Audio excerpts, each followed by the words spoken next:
over here in the upper right. He's a strong player, but in the previous game, his opponent just had too many antibodies. He is... Tattoo Virus.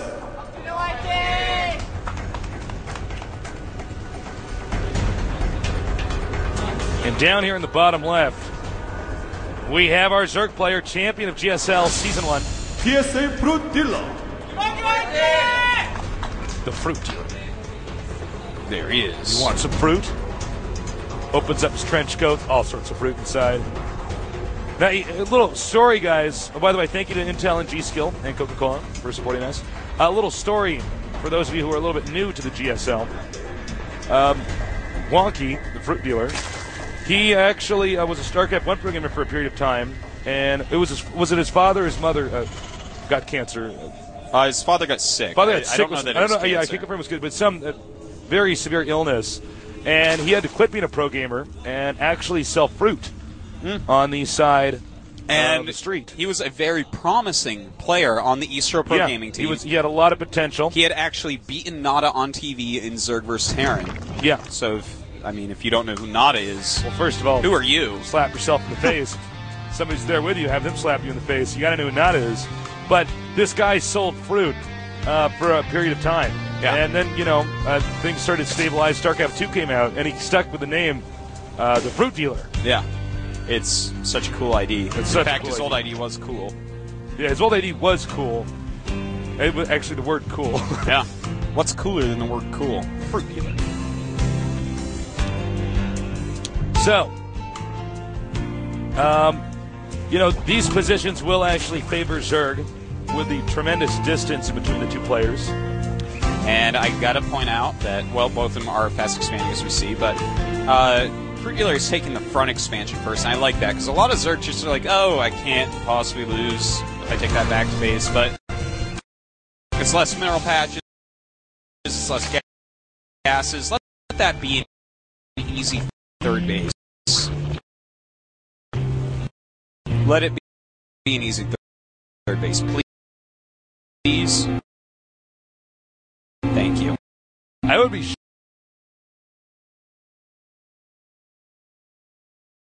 shocked if any Zerg didn't take the front expansion over the back one. A lot of times they don't. Shame on them. Shame on those Shame on Zergs. them, man. You're Zerg, man. You got to start to get the right expansions early. That's right. Well, a little bit of micro in the middle of the map. Everyone jockeying for positions, checking watchtowers, juking and jiving left and right, up and down.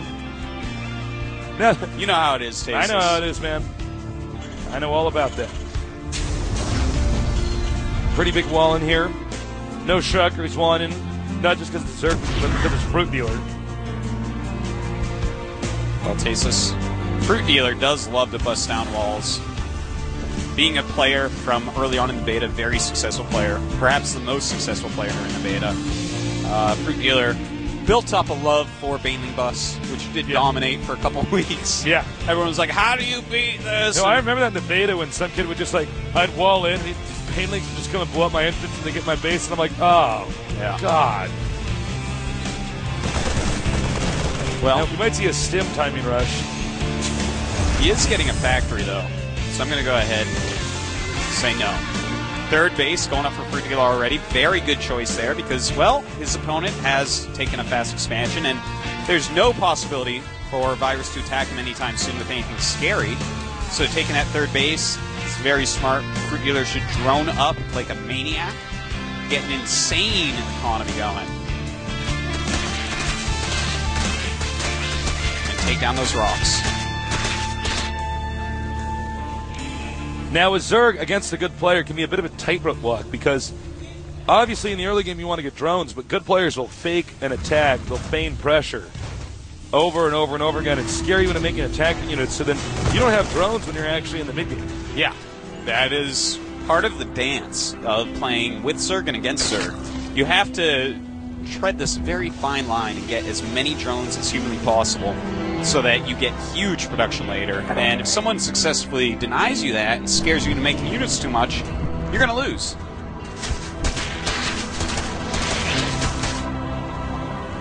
Fruit Dealer doing a really great job getting his upgrades, as you see. Droning up quite a bit. And a Roach Warren before a lair. Good old Fruit Dealer. That's our Fruit Dealer. That's him. There he is.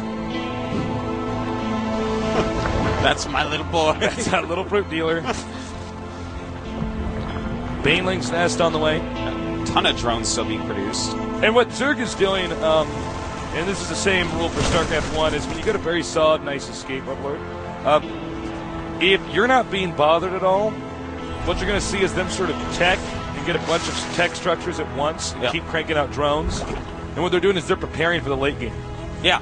It's all about balancing that, doing as much as you can while no one's putting pressure on you, so that when they do, you can just come down with the hammer of Zerg and crush them. The hammer of Zerg. The hammer of Zerg. Wow. Can I just point out how spooky this map is? It is. Look at the trees, spooky. Man. You ever see when the creep hits those trees, Tasteless? Ooh, and it melts. They catch on fire. I don't know you how left that the Christmas works. lights in there, put it there for too long, and burn down. Mythbusters don't know what they're talking about. They should play Crevasse. All right, so I want to let you guys know, I'm going to let you know in just one second when these drones finish up, how many drones Fruit Dealer actually has at the moment. And here we go. Ready?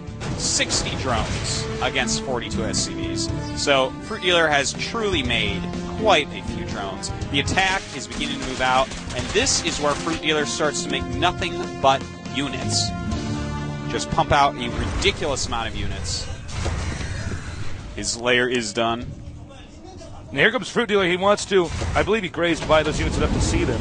Yeah, he wants to try to engage in a counterattack, but as you can see, Virus is basically using the same strategy as last game, but this game, Fruit Dealer is going to have an even better economy.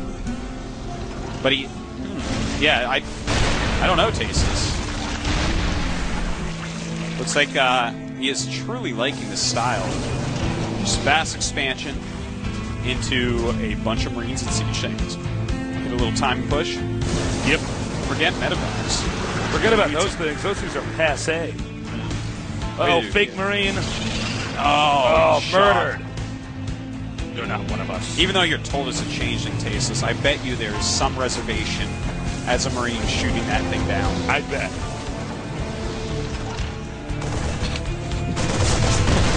Now the Queen is under attack. Backs up. If the Siege Tanks get in range of the Hold That Thought. All right. Bunch of Banelings coming out. The Siege Tank's doing a good job there. Actually, that was Hold That Thought, though. If the Siege Tank is killed, that's all it takes for this push to have to turn around. A ton of Zerglings coming up. He does have +1 melee. And I gotta say, Fruit Dealer's actually just so much better than Virus. Yeah, he's completely crushing Virus here. Yeah. And look at that creep spread. Oh! It's like the acne of a 14-year-old boy. That is, puberty is tough. One that likes pizza a whole lot. You gotta stop eating that greasy food, man. Drink some milk with his pizza. Oh, it's all over. Oh, it's game over. Afterwards. Oh, are you kidding me? Stop, man. Oh, you're bringing me back to when I was 15. Get your oxy pads. All right. Fruit Dealer taking a 4th base right now. Baneling speed on the way. Nice little defensive spine. Doesn't need it.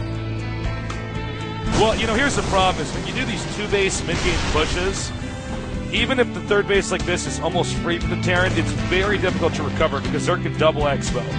And let me just discuss the exact push he did. I mean, that can be good, the Virus's push, where you just kind of go up and put a lot of pressure on right away, but you have to be a little bit more aggressive with it. It's something that I saw a lot from amateur players, not quite pro players in StarCraft 1, where you get this nice army, and you kind of get out there, and you siege up near the Zerg, and you're like, ah! And the Zerg is like, okay, and like it just sits there making units, and you're not really pushing forward quick enough, and suddenly you die. You can't just sit in the middle of the map against Zerg. Now, this is a mistake. If you're going to scout with Marines, scout with just one. Draw straws and just have that one unlucky Marine. By the way, I gotta say, judging from the direction the creep is headed, if you look at the map, he's not covering the whole map. He's actually just pushing a ton of creep timbers towards the Terran space. I think we're going to see a timing attack. Yeah, it's quite ominous, Tasteless. He does have +2 melee attack. His Spire is almost done. A ton of Zerglings still on the way. Carapace on the way. But there are so many Siege Tanks that if Fruit Dealer actually tacks into this, it's a little bit dangerous. Well, he's going to do it. Fruit Dealer, he knows what he likes to do, and that's attack. Ton of Banelings coming in. No, he's got it. And oh my god, Oh that my was a God. lot of Banelings and Zerglings and Roaches. Okay. Get in the bunker.